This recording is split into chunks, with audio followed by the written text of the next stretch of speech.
The Carolinas here are well known for their beautiful coastlines, which includes Myrtle Beach, where we have had our last several feast sites. And along the shorelines stand towering guardians of the seas. I'm talking about lighthouses. A lighthouse shines its beacon continuously over the darkness of the night. Lighthouses are located on the coast, rocky points, islands, inlets, and harbors. They are near dangerous underwater reefs. Captains guide their ships safely through darkness by the bright lights of the lighthouses. Their beacons warn of the impending dangers and guide the vessels safely on their way. Here in North Carolina, one of the most recognizable lighthouses is Cape Hatteras. It's very well known. And this is one of the very tallest lighthouses in the country.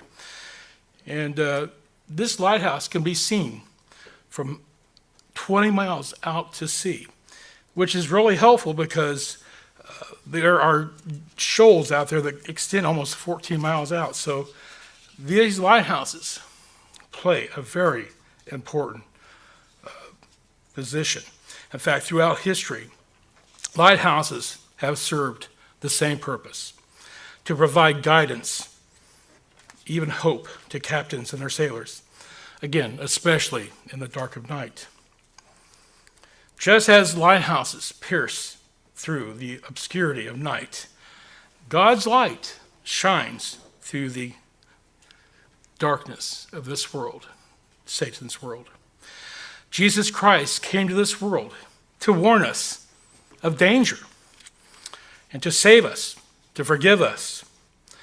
Because of the darkness, there is nothing more precious than light. John chapter 12, verse 46 says, Jesus said, I am the light I have come a light unto the world, that whoever believes in me shall not abide in the darkness. Jesus is saying he embodies light himself. He separates the light from the darkness. This goes all the way back to Genesis 1. And when we take on Jesus Christ, then we are also able to abide in the light. To be in darkness is a very fearful thing. There is no light. When there's no light, there is no direction. There is no hope.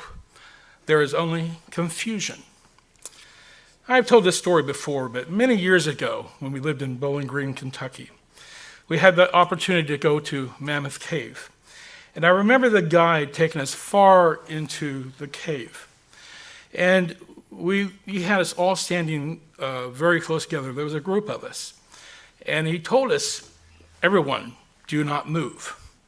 And then he extinguished the light. And there we stood in total darkness. At that moment, I learned what true darkness was. You could not see the person beside you. You could see absolutely nothing. And I'll tell you something.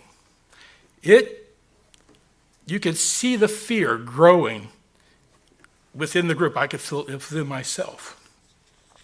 Because in that darkness, there is total helplessness. Then another guide, a good ways off, lit a single match. And it was amazing the amount of light that one single match produced. The whole group had been frozen in place. We were in fear. There was anxiety, nervousness, and confusion. But when that match was struck, that fear immediately went away. Now, can you imagine being out on the ocean in that darkness, being swept to and fro by the water, not being able to see, barely be able to guide, not knowing really where you're going. But then to see a beacon in the distance of a lighthouse, I can just imagine the joy and the peace that would wash over these men. And that is exactly what Jesus Christ has done for each and every one of us. He provides this precious light that lights the darkness. That is what's so important to us, is to understand how precious light is. Back in John 8, this is when a woman was brought to Jesus Christ, who was caught in the act of adultery, and the men were demanding that Christ make a judgment. You know, I'm sure that this woman was in total fear, not knowing what was going to happen to her. She may even thought it was a possibility that she might be stoned. But instead of condemning the woman, Jesus offered her hope and comfort.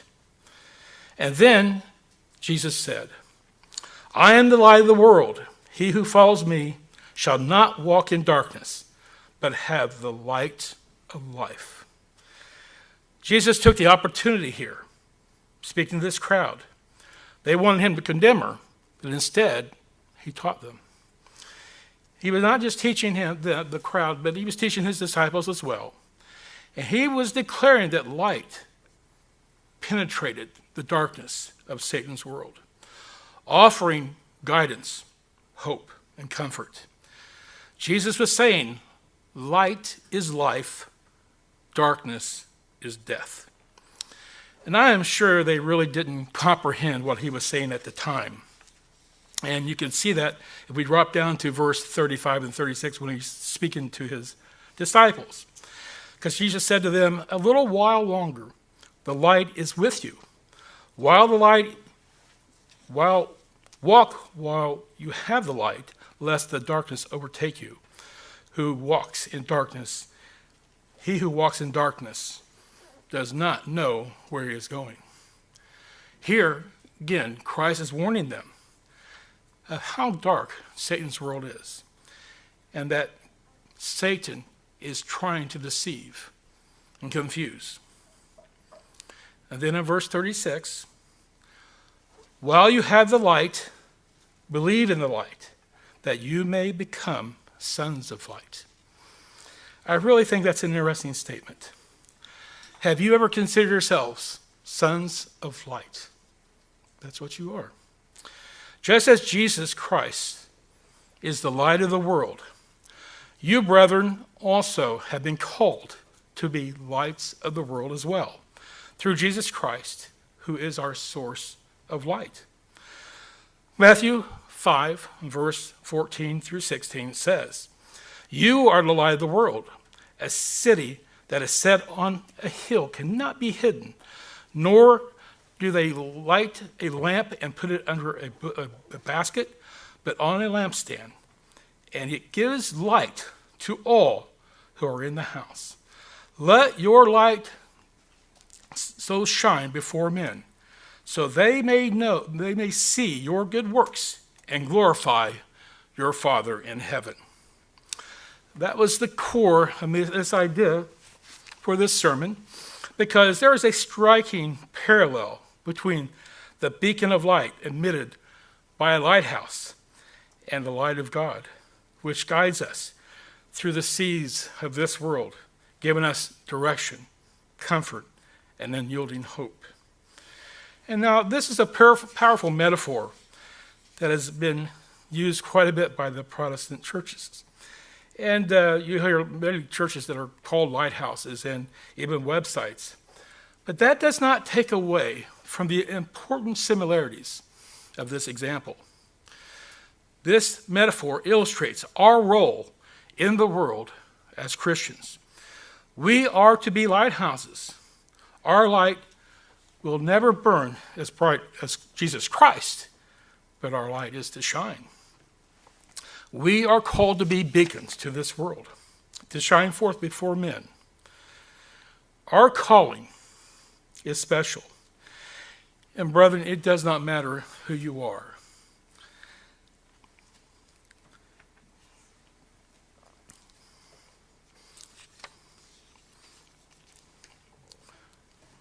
Oh, thank you. Lost my spot. It does not matter who you are, whether you be poor or rich, whether you be young or old like me, and over the hill, so to speak, uneducated or have a Harvard education, whether you're well-known or obscure. Each of us have a light to shine. And I know a lot of people don't think they have that. They don't think, what can I offer? But I'll tell you what, when you're standing in that cave, in that total darkness, one match lights up so much. Such a small source of light lights up. So never question yourself that you produce light. It may not be a bright light, but you are a light. When we live our lives as God instructs us, and we display the character of Jesus Christ, you are a bright light in a tired and confused world. Jesus said regarding Matthew 5:14, "You are the light of the world." As imitators of God, we have our own light. Have you ever considered that you are producing your own light? I know we use the term that we reflect God's light, and that's true. But you are literally producing light. You are emitting the light of Jesus Christ. When we produce the fruits of the Spirit, of love, joy, patience, kindness, goodness, faithfulness, gentleness, and self-control, we are emitting the light of Jesus Christ. That is the foundation that we stand on.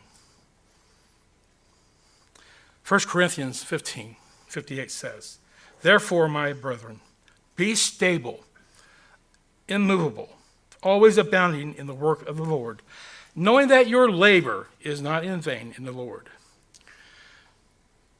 To be able to shine on this world, we must have a stable, immovable foundation. So going back to my metaphor of the lighthouse, it is essential that our foundation of our light is built on a solid foundation.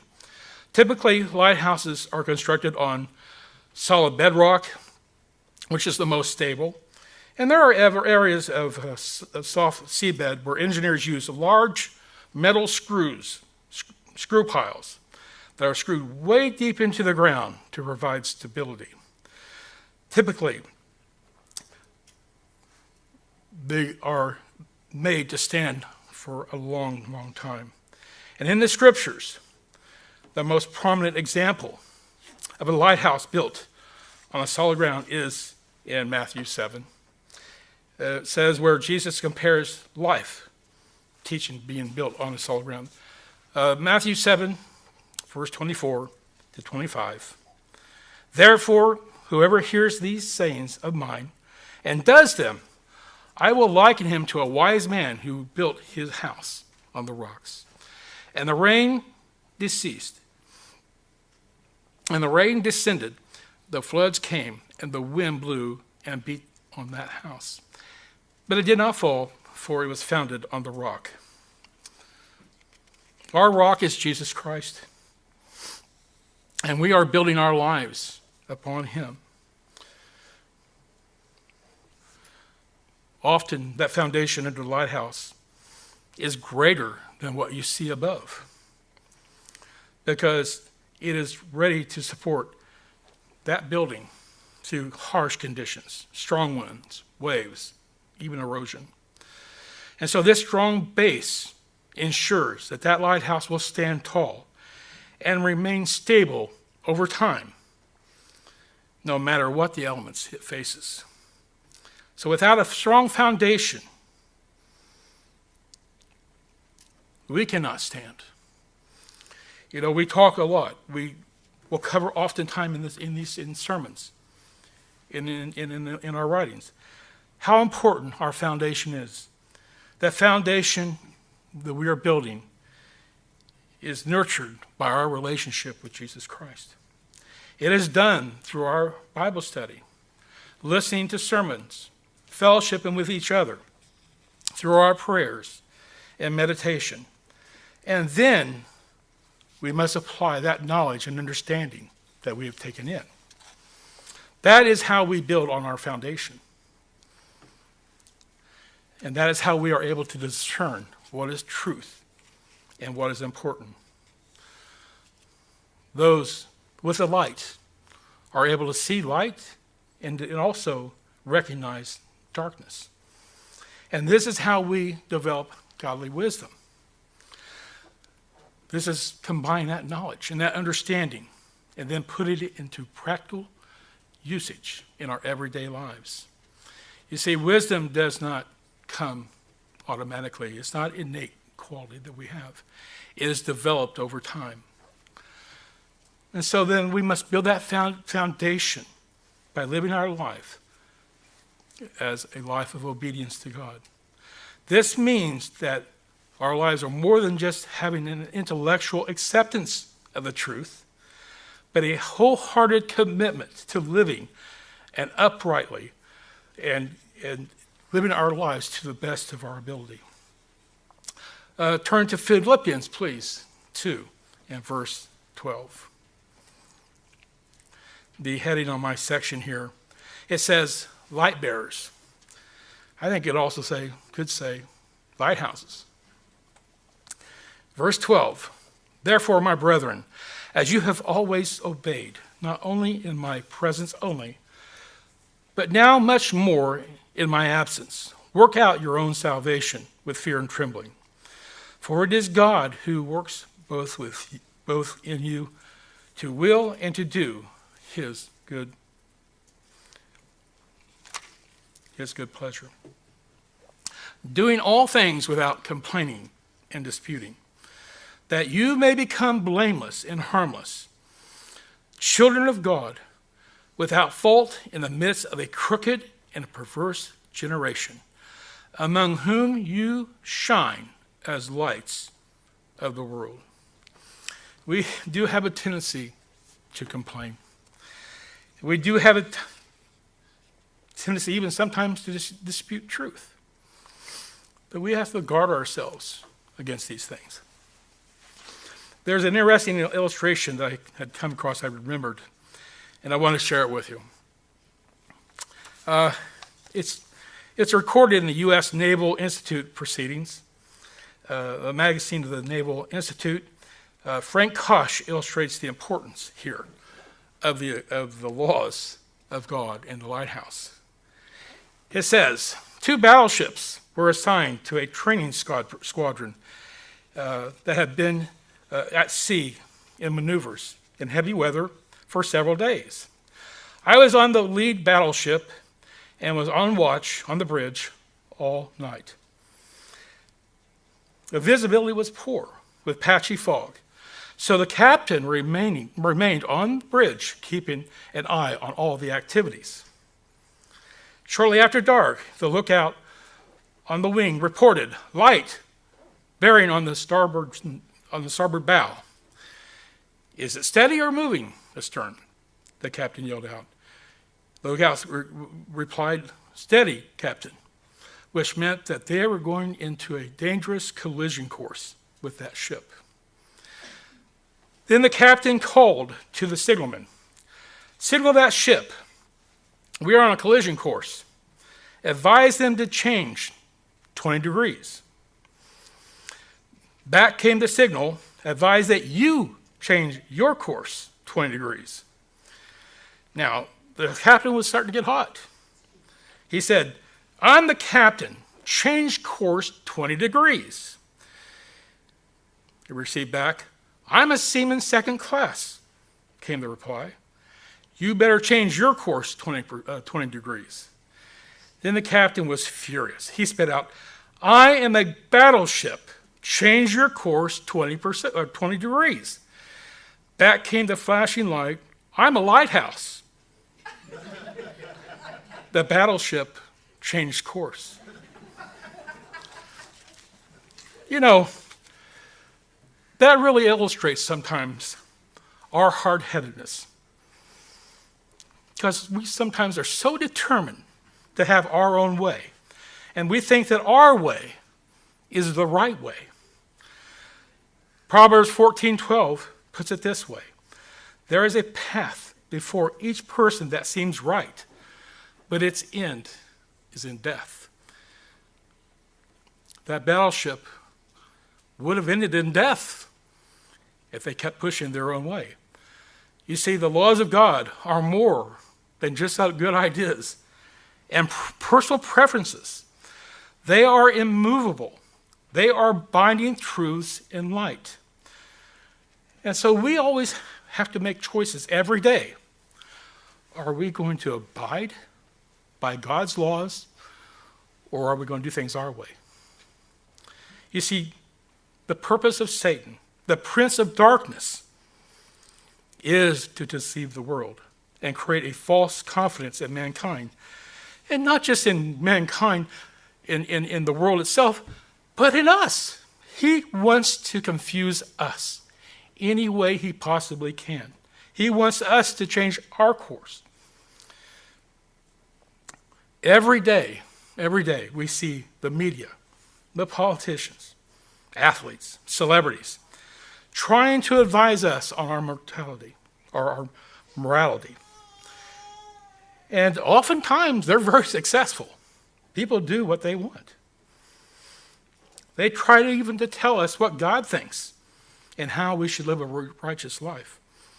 And it is amazing how much control they have on people. These folks are just like that battleship captain, stubborn, and with a confidence, but putting so many in jeopardy. It reminds me of the last verse in Judges 21:25. In those days, there was no king in Israel. Everyone did what was right in their own eyes. I'd say we're in a same situation today in many ways. How often have you heard anything goes? I'll take things into my own hands. There's no telling me what to do.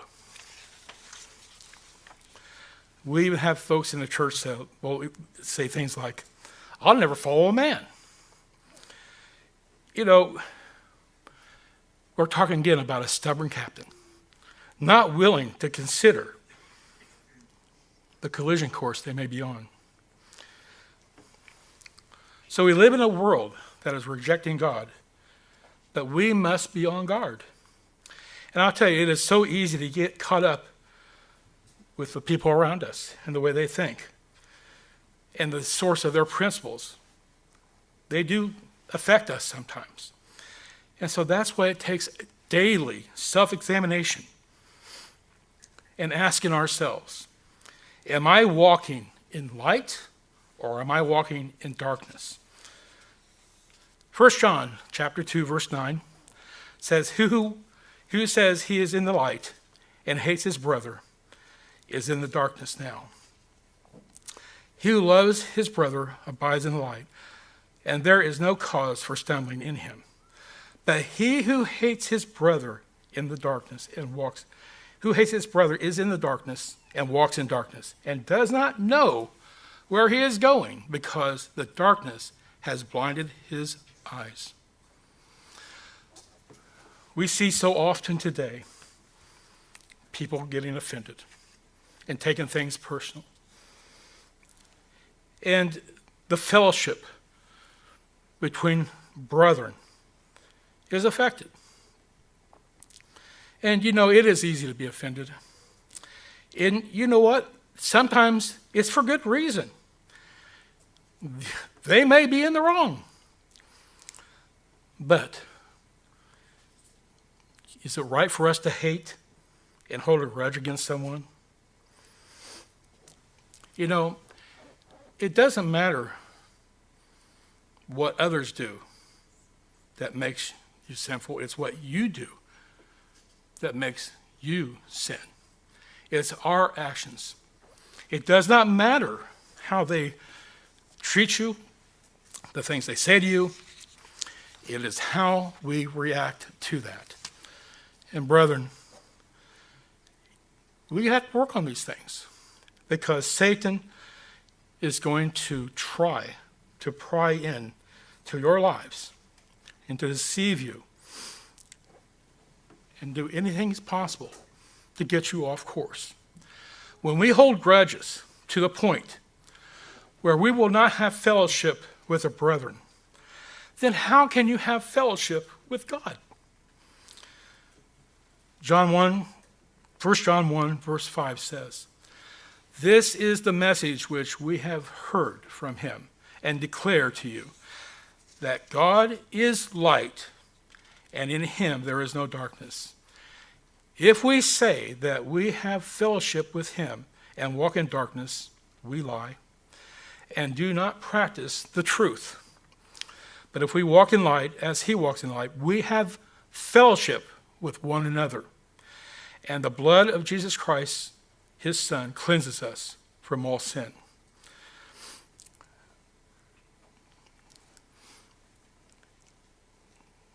We are so blessed to have such a merciful God, always ready to forgive us our sins.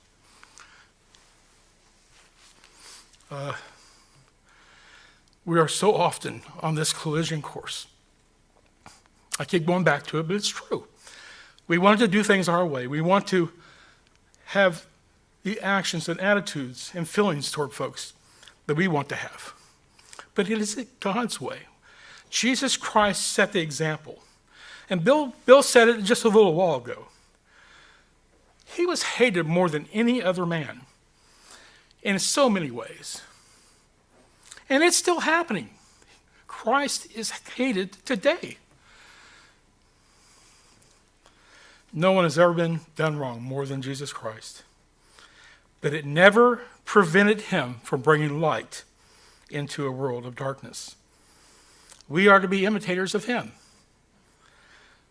Ephesians 5, verse 1 and 2 says, "Therefore be imitators of God as dear children, and walk in love, as Christ also loved us, and given himself for us, an offering and a sacrifice to God for a sweet-smelling aroma."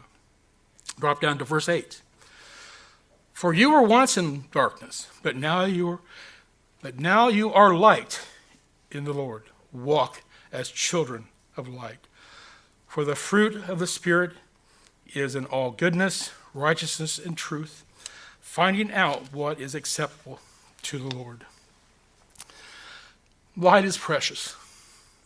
Light is precious. And we're to be imitators of God. He set the example. He was the perfect lighthouse.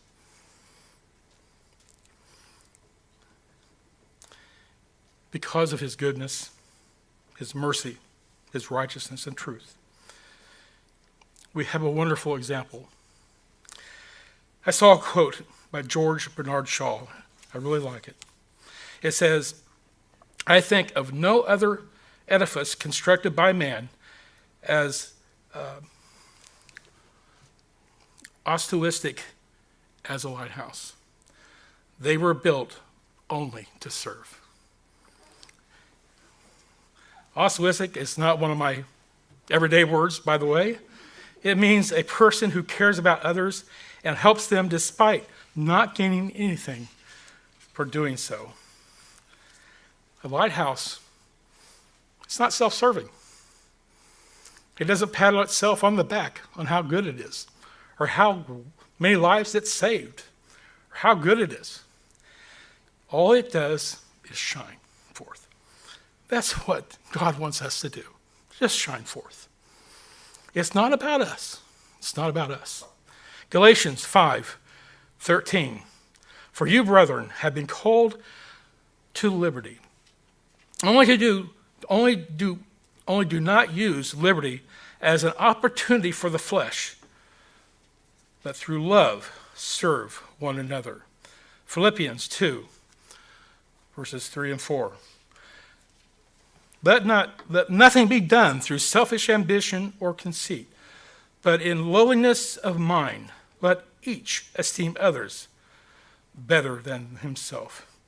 Let each of you look out not only for his own interest, but also for the interests of others.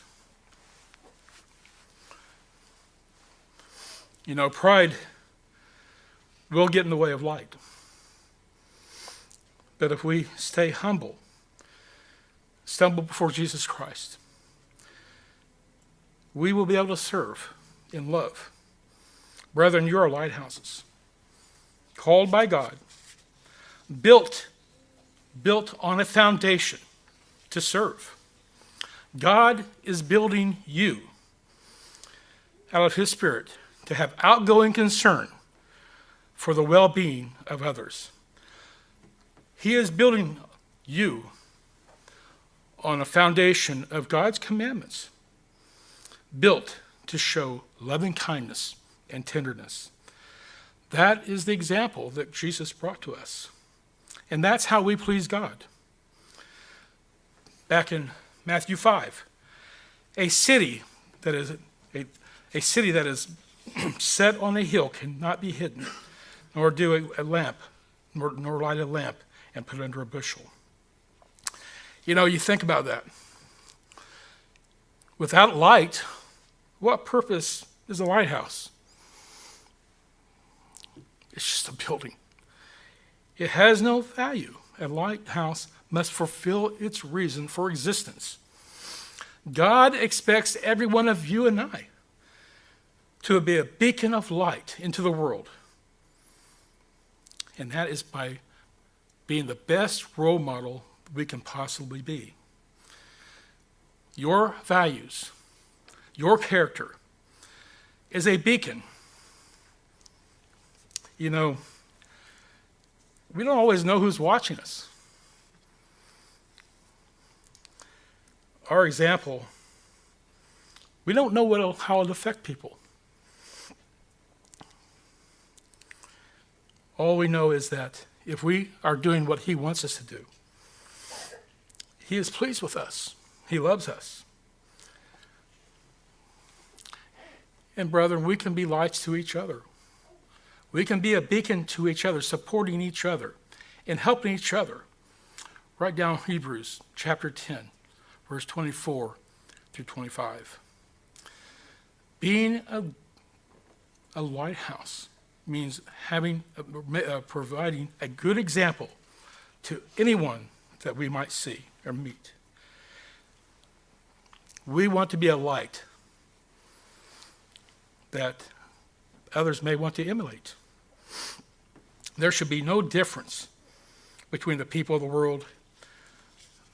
There should be a difference between you and I and the people of the world in how we act, and how we talk, and how we treat others. That is how we glorify God.